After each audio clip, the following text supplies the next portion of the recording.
Наверняка многие люди хотя бы раз в своей жизни задавались вопросом о том, почему люди начали носить обручальные кольца. Известно, что первоначально носить кольца начали фараоны в Египте. Но за счет того, что их кольца использовались как печать, они были достаточно внушительными по размеру.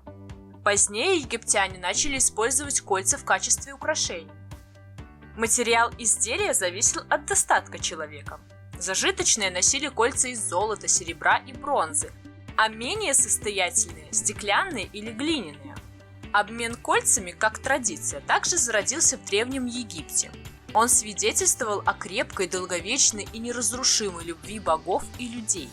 Невесты нередко плели тростниковые кольца. Кстати, в Древнем Риме именно по кольцу на пальце определяли, к какому сословию принадлежит человек. Золотые и украшенные причудливой гравировкой для патрициев, серебряные для лиц более низкого достатка. Обручальные кольца имели и прагматическое предназначение, так как после удачного сватовства невеста получала от своего суженого кольцо с печатью его семьи, знак того, что и она уже принадлежит к другому дому.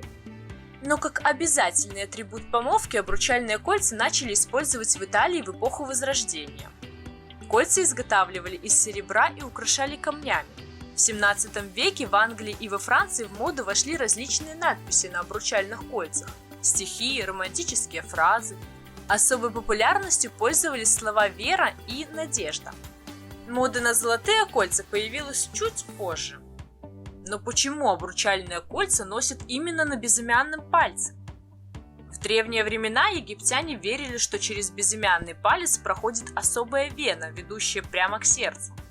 Позже римляне назвали эту вену «вена аморис», что дословно переводится с латыни как «вена любви». Например, в России, Греции, Германии и Норвегии принято носить кольца на безымянном пальце правой руки, а в Швеции, Великобритании, Японии и США – на левой руке.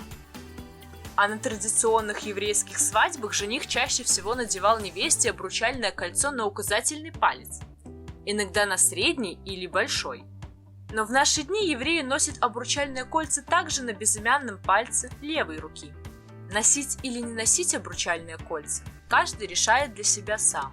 Но гораздо важнее то, что оно олицетворяет. Это крепкие брачные узы, любовь и взаимопонимание.